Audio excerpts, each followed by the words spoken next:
Halo sahabat Mireset, welcome to Hidden Masters episode pertama. Hari ini kita undang Pak Budi Hikmat, Direktur Ekonomis Bahana TCW Investment Management.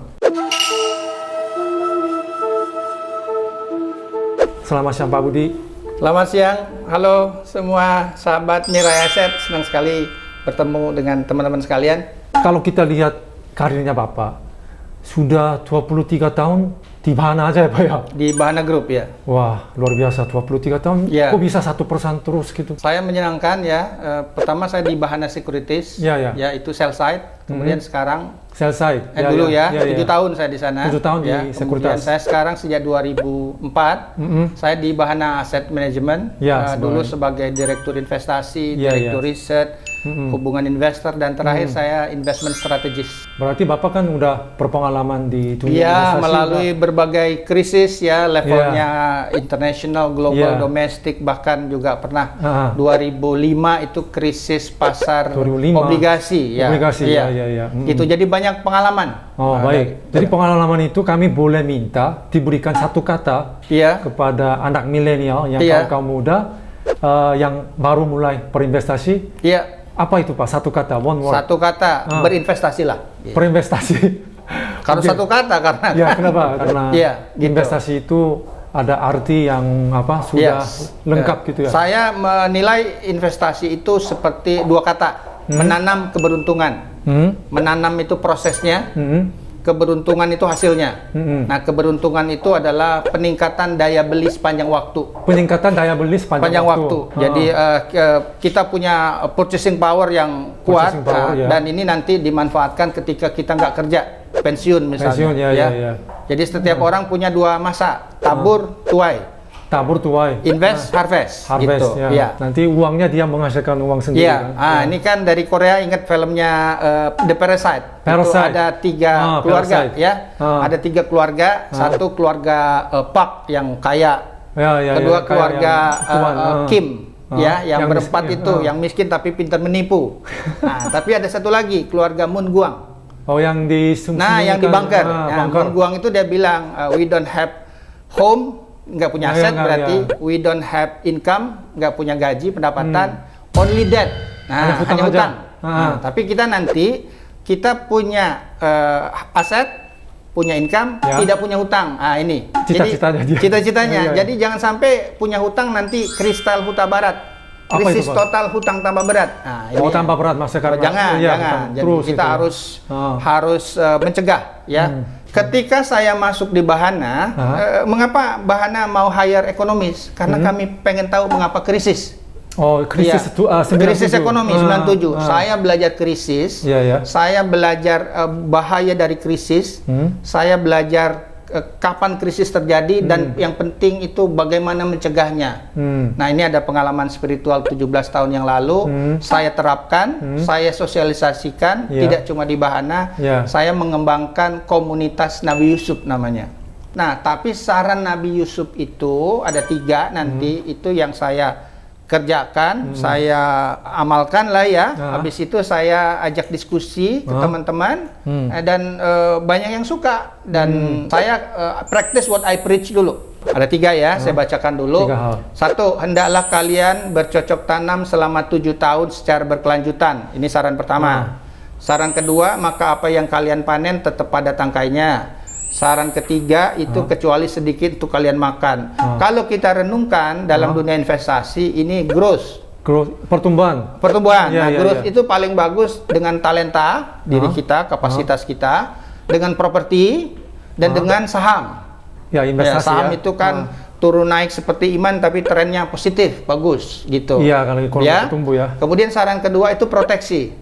Ini paling bagus dengan SBN. Surat berharga negara, bond, ya, Nah, government bond. kami pernah lihat di YouTube channel Bapak, Ya. Bapak pakai kaos My name is Bond. Ya, no time to default. Ya, Tapi jadi, government bond. Ya, Bukan obligasi James Bond, negara, obligasi negara itu nggak pernah default. Itu bagus buat proteksi. Nah, saran ketiga nanti bagaimana hasil investasi itu dikucurkan secara bertahap buat kita pensiun. Ya, jadi luar biasa ya. Jadi teman-teman, saran Nabi Yusuf itu agar kita punya aset nanti digunakan sebagai cadangan. Ya jangan punya utang. Kalau punya utang kita bayar. Wah, itu mah sengsara. Itu benar sengsara kan? Iya, Jadi iya. gitu. Silakan kaji dan uji pemikiran saran Nabi Yusuf itu sebagai strategi investasi yang begini. Mantap. Mantap punya ya. Silakan jangan langsung percaya. Berarti sekarang juga kita bisa bilang ini kan masa krisis ya Pak ya, pandemi. Iya. Nah, apa yang bisa di-highlight oleh para investor retail? Ya. Nah, jadi kalau kita lihat krisis secara Iya, umum iya. ya, krisis itu sebenarnya always the best time to make money. nah Kalau itu kita peluangnya we ya. have idle money and guts, kepercayaan. Jadi perlu belajar misalnya. Apa yang beda krisis sekarang dibandingkan krisis 2008? 2008 yang Sekarang karena financial pandemi, crisis. semua orang, semua negara itu menggelar stimulus. Bank sentral turunkan bunga, ada Iya. kemudian quantitative easing istilahnya Iya, iya. ya. Kemudian fiskalnya juga belanja, pemerintah defisitnya naik.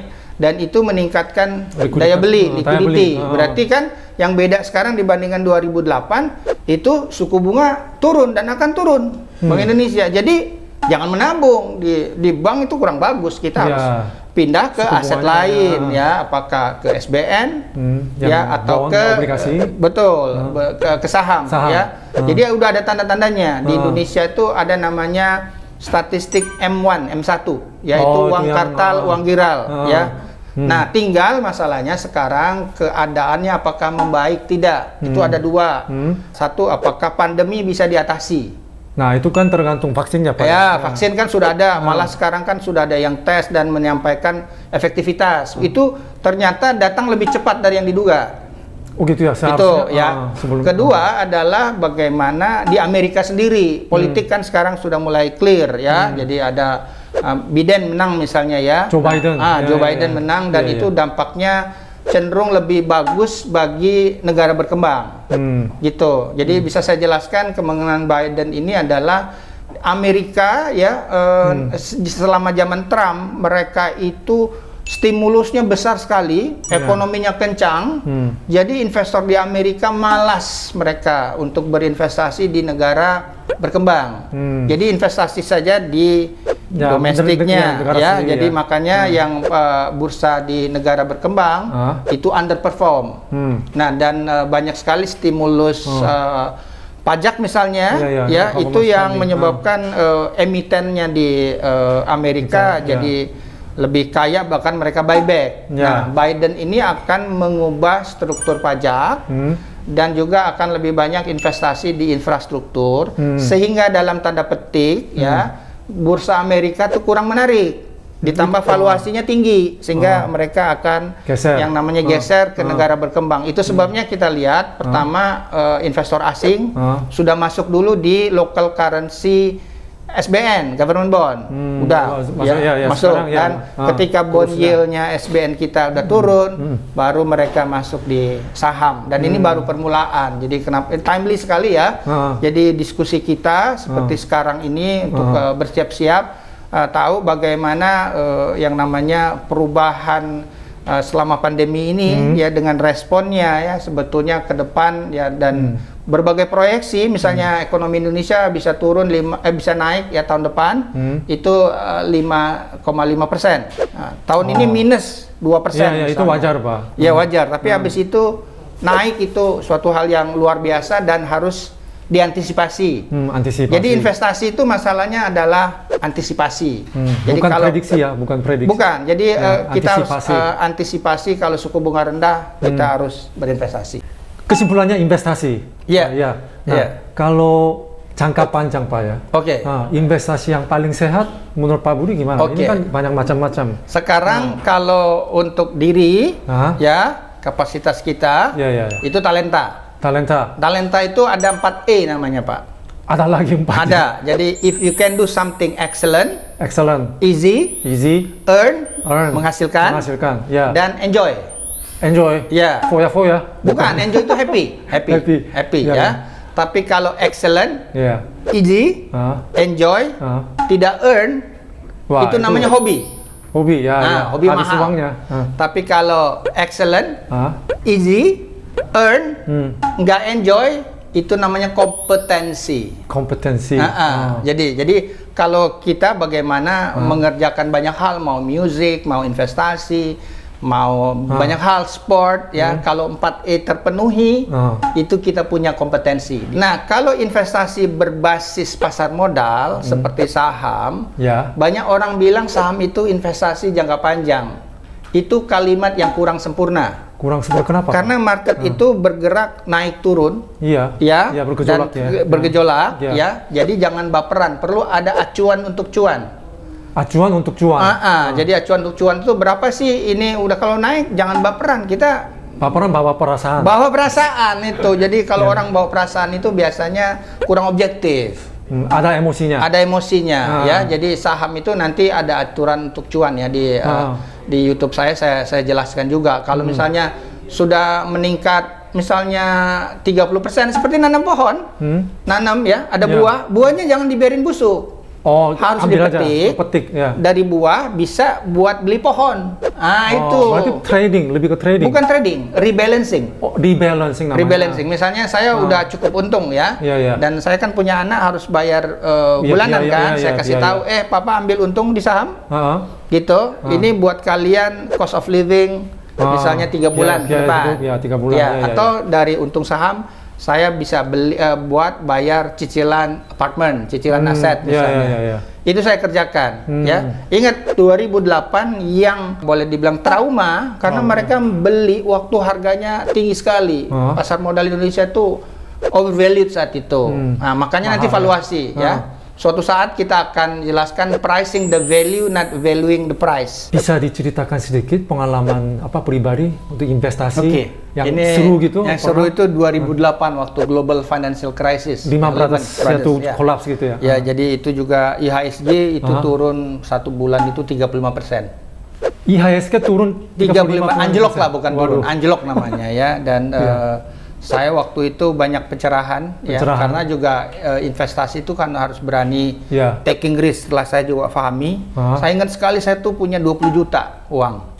sisanya saat itu, dengan portofolio saya yang jatuh dan lain-lain gitu, gitu ya. Saya belajar tinggal banyak. 20 juta. Tinggal 20 juta. Maksudnya ada cash nih 20 juta. Saya sampaikan pada istri saya, your husband is statistician. Apa yang terjadi pada market? Kenapa bursa saham seperti saham misalnya semen Gersik itu turun 50% misalnya ya, dan semua orang masih butuh semen. Gitu. Jadi saya waktu itu mikirkan ekonomi Indonesia masih bagus, saya beli reksadana saja. Reksadana Bahana Infrastruktur namanya ya. Gitu. Alhamdulillah setelah itu ya sekitar 6 bulan itu naik, saya dapat gainnya sekitar 100% lebih. 100%, jadi 20 juta itu menjadi tapi uangnya kan nggak gitu banyak. Tapi habis itu saya lihat apa yang kejadian dan saya pelajari bagaimana ada namanya kalau di Amerika tuh Bloomberg Financial Condition Index ya, secara keseluruhan kemudian respon the Fed dan lain-lain ya. Dari di situ saya memantau dan ini saya gunakan untuk krisis sekarang. Ya, krisis sekarang saya punya set informasi yang lebih bagus dengan komunitas Nabi Yusuf dan Bahana TCW. Saya bilang kalau baca ini ya makanya microwave indikator kita bisa lebih cuan karena ternyata responnya bagus dan alhamdulillah kali ini juga ya seperti saya sampaikan tadi, crisis is always the best time to make money if you have idle money and guts gitu. Gutsnya. Ya, jadi jangan sampai baperan kita. Jadi bawa perasaan. Ya, kalau saham naik overvalued itu kan berarti kalau ketika itu namanya greed, kerakusan, itu biasanya upside potensial nggak banyak, tapi downside risknya gede. Tapi kalau market sudah anjlok, biasanya itu downside risknya nggak banyak, upside potensialnya. Nah, kita harus baca berbagai stimulus, apakah moneter, the Fed, BI, semuanya. Kemudian juga kita punya misalnya Perpu ya, untuk menggerakkan ekonomi peraturan pemerintah itu kan itu luar biasa sekali. Nah dari situ bacaan makroekonomi itu penting sekali untuk kita mengatur aset alokasi. Nah setelah itu baru kalau di saham nanti sektor mana yang bagus, misalnya apakah itu kan yang terjadi sekarang itu yang namanya car recovery. Jadi recovery. pertumbuhan ekonomi seperti huruf K, ada huruf K, ya. ada sektor pemenang, ada sektor pecundang istilahnya, Pecundang, ya, ya loser. kalah ya, Ya. loser, winning and loser. Ya. Nah, kita mesti lihat sekarang digital ekonomi, misalnya farmasi, ya. remote workers ya. Sementara yang turun tuh aviation, oil, bahkan perbankan Wisata, gitu ya. Nah, dari situ kita kembangkan. Jadi makanya diedukasi.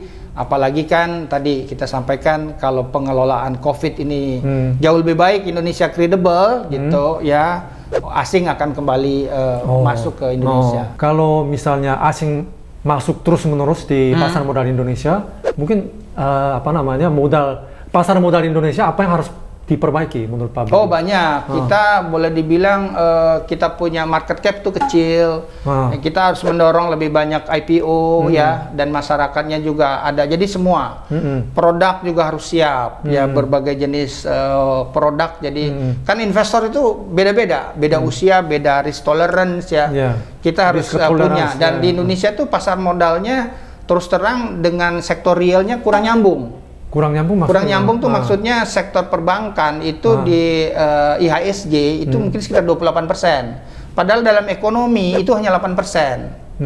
Nah, kita harus membutuhkan lebih banyak sektor-sektor yang katakanlah consumer. Jadi jangan sampai kita terlalu kurang perusahaan yang go public. Orang lebih suka go home. Perusahaan-perusahaan kan karena untungnya besar. Jadi harus didorong supaya emiten tuh lebih banyak gitu, bisa sharing dengan masyarakat kita gitu. Baik. Kalau kita menyinggung sedikit jumlah SID, Pak. Ya. Sekarang kan sudah mencapai 3 juta ya, Pak ya? Ya. Nah, tapi itu baru 1% dari total penduduk, Pak. Itu dibanding negara lain masih kecil. Acara Mirai aset seperti ini sangat penting untuk edukasi masyarakat berinvestasi, transforming from saving to investing society. Itu penting sekali karena banyak orang itu orang Indonesia aneh. Kenapa? Sangat mudah terkena investasi bodong. Oh, investasi bodong. Investasi ya, tapi orang tidak paham di pasar modal tuh kalau bisa paham atau misalnya kita beli reksadana saja karena ada expert dan itu bisa berkarir, itu kita relatif aman. Nah, 1% itu anggap sebagai peluangnya masih gede dan itu bisa ya para pemirsa Mirai sekali bisa untuk berkarir di pasar modal, mau jadi analis, ekonom, marketing, itu luar biasa. Tapi kita harus tetap memikirkan berapa besar sih kita punya cadangan. Gitu. Jadi jangan happy, ini udah berapa ribu SID dan lain-lain, bukan. Seberapa jauh masyarakat kita terhindar risiko tuwir sebelum tajir tadi, gitu. Jadi berapa jauh masyarakat terhindar gitu, itu kita masih besar gitu. Kalau kami nonton YouTube channelnya Bapak, kan ada kalimat dalam bahasa Inggris di belakang Bapak. Sun Tzu. Ya, Sun Tzu itu The Art of War. Mungkin bisa dijelaskan sedikit. Jadi untuk keberhasilan investasi itu satu sisi memang kita harus punya strategi investasi, aset alokasi. Tapi karena market itu ya boleh dibilang investor itu sebagai partisipan demokrasi yang bengis, spontan, mandiri, namun pragmatik. Seringkali turun naik, kita harus memiliki kecakapan taktikal. Taktikal, jadi taktik ya. Jadi kapan kita melakukan rebalancing. Itu yang saya sampaikan. Jadi investasi menanam keberuntungan, ada buah, jangan dibiarkan busuk. Petik, ambil rebalancing. Jadi kita jual overvalued asset, kita beli yang undervalued asset. Gitu. Sun Tzu itu penerapan di investasi luar biasa. Jadi itu kalimatnya, strategi tanpa taktik adalah jalan paling melambat menuju untuk sukses, kemenangan ya. Sementara taktik tanpa strategi adalah noise before defeat. Jadi kebisingan sebelum ya kita kalah gitu. Jadi harus balance dua-duanya. Betul. Gitu. Bapak sebagai institusi kan, institusi investor. Nah, untuk tahun depan strategi dana mengelola dana nasabah, itu bagaimana Pak? Seperti apa? Jadi tadi kita sampaikan yang berbeda dengan krisis sebelumnya, kali ini suku bunga rendah. Ya, suku bunga rendah. Jadi suku bunga akan terus bergerak rendah, berarti SBN itu menarik. Jadi malah yang namanya seperti investor besar seperti Ray Dalio bilang cash is stress, ngeri nggak tuh ya? Oh, cash gitu. is, Jadi karena sampah. cash itu kan tidak memberikan hasil karena bunganya Inflasinya. rendah. Jadi kita harus bisa pindah ke SBN, apakah langsung, apakah lewat reksadana pendapatan tetap, dan tentunya saham kan. Ya. Karena kalau tahun depan ternyata pandemi ini bisa berakhir ya, nanti ekonomi akan bergerak karena stimulus itu luar biasa besarnya, dan saya lihat sih saham itu akan juga punya peluang cuan yang bagus kan, karena ekonomi Indonesia dan global itu cenderung membaik gitu. Karena government spending. Iya, government spending Sama luar biasa. ini. Tadi kan saya sampaikan paling mudah untuk melihat government spending, lihat saja statistik M1 Oh, gitu baik, tadi ya. oke. Jadi termasuk yang saya cermati berbagai negara ya. Jadi statistik indikator daya beli secara moneter itu luar biasa gitu. Baik, baik. Mungkin Pak Budi ini sebagai kata penutup ya Pak ya. Definisi orang kaya.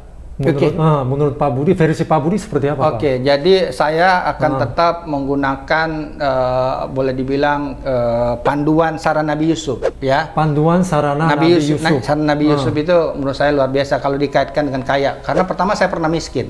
Nggak enak miskin itu. Pasti, ya. Pak. Masih ya, nggak enak. Sesara. Jadi saran Nabi Yusuf itu ternyata kalau kita belajar, kalau kita investasi ya, pada dasarnya kumpulkan sebanyak-banyaknya, ya, gunakan secukupnya. Yang lebih banyak itu kita bisa membantu orang lain, dan kita bisa dapatkan tuh kekayaan itu jalan kemuliaan. Jalan kemuliaan. Kemuliaan tuh nobility ya. Jadi Iya. jadi kalau bahasa Arabnya itu Ghaniyun Hamid, kaya dan terpuji. Terpuji, ya. Ada jalan kaya itu tanpa mencuri, korupsi dan lain-lain. Itu kaya lewat Seperti jalur respect, investasi mulia. gitu. Dan saya mensyukuri, dan ketika mensyukuri inilah makanya saya melakukan edukasi juga, dan happy juga diundang untuk sahabat Mirai Aset. Oke, terima kasih banyak hari ini Pak Budi sharingnya dan atas waktunya. Dan terima kasih banyak atas perhatiannya sahabat Mirai Aset. Sampai jumpa di next episode.